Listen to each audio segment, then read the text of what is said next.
Hello, YouTube.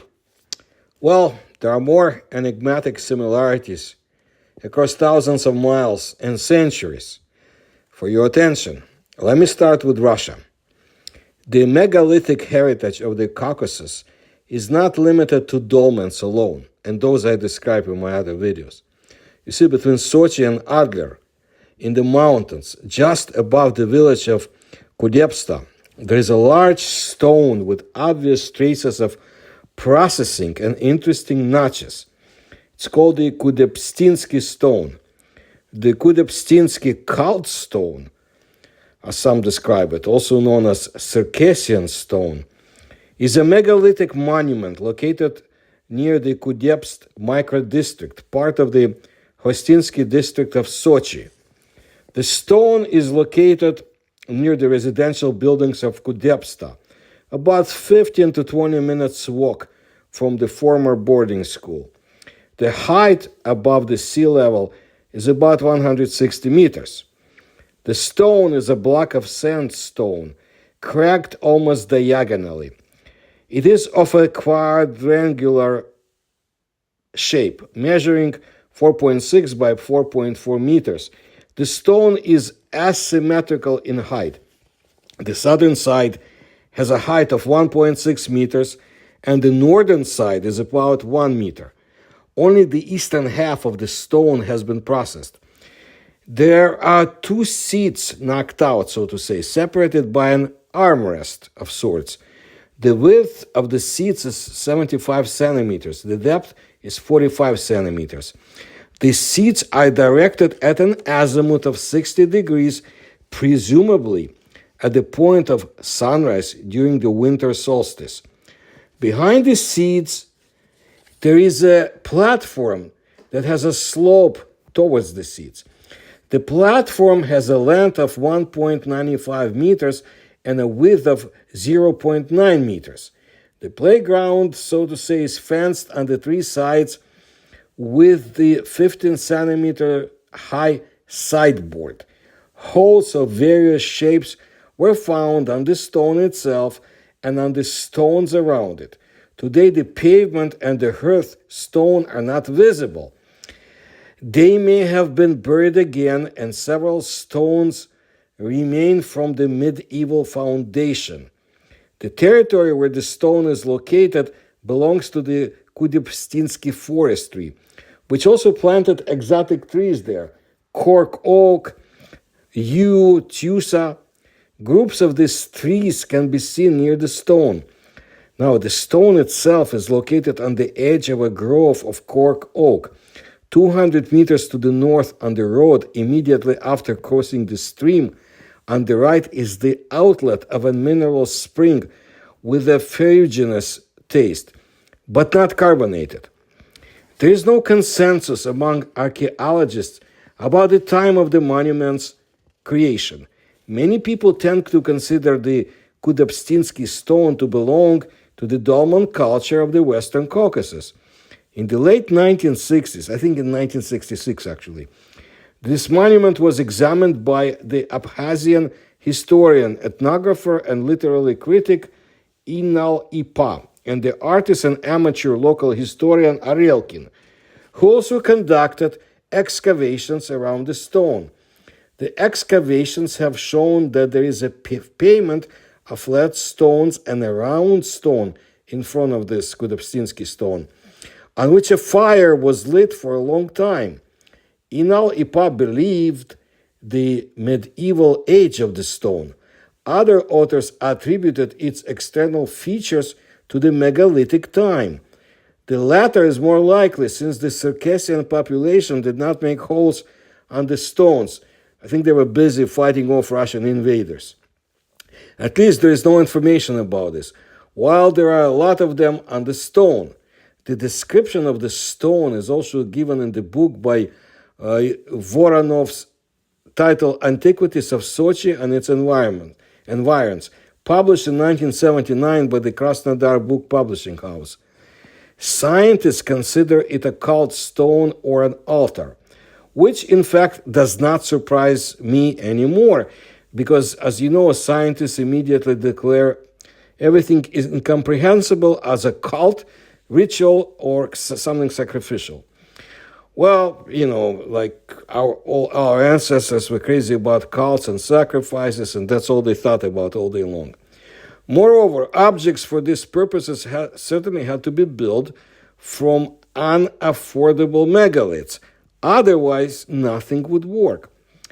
Of particular interest is the symbol called the bird's paw or trident. This symbol is dedicated to the great mother of the Indo-Aryans, which gives life to all living things. The so-called royal seals of Crete also depict this symbol, as far as I know. Such signs are found on many stones on the Russian plain and the Ural Mountains. However, there are rather dubious signs. The sign, that paw, bird's paw, looks very fresh, and neither Voronov nor other researchers mention it. Unfortunately, the quality of the photos that you can find on the internet is such that basically you can't determine whether the sign is still on, there is a sign in those pictures or not. But on the internet, you can find a claim that the Kudybstinsky stone is a place of worship of the Great Mother. I believe I mentioned it already. However, nothing is said about the trident. So, maybe it's a new addition. Who knows? I don't want to get into this. It is surprising that apart from this stone, there are no more megalithic structures in the surrounding mountains. No dolmens, not even rundown menhirs. This is very interesting, and I urge you to look at my videos about the dolmens. And that territory is wonderful. I can speak about Sochi. I was too little. I don't recall. Adgar, I was a little bit older. It's like Florida. Climate, wonderful little city, and just beautiful resort. Anyway, as I understand, there is no consensus among historians about the time of the creation or purpose of that stone. Therefore, this object can be considered a real mystery, although some historians suggest that it still may belong to the dolmen culture of the Western Caucasus. I don't know, but this hypothesis seems to be very realistic because dolmens and this object could have been built by the same builders. And I mean, the legends speak about dwarf-like creatures who come from the sea, from under the surface of the sea, to build dolmens in, I think, 5,000 years plus ago. We shall see. I'm hoping that this will not be abandoned, this stone. And now you know where it is also, if you ever are in those areas. But if you look at the photos of all sorts of mysterious objects from Peru, you might see very interesting stones. And believe me, I want to make a video about Peru. There is so much mysterious and so many interesting finds in Peru that you could spend hours just talking about them. And maybe one day I will. But when I first saw a photo of the object you can see in this video, I immediately remembered that also there is something very similar. So if you look carefully now, it's amazing how similar the structure of the Russian stone and the Peruvian stone is. Such a stone can be processed in thousands of different ways, but they have so many things that coincide.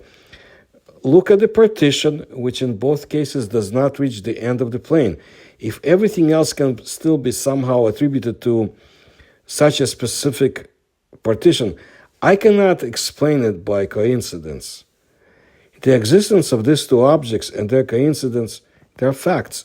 Based on the facts, we can assume that either the builders of these objects are the same people, or their builders are somehow related to each other. Okay?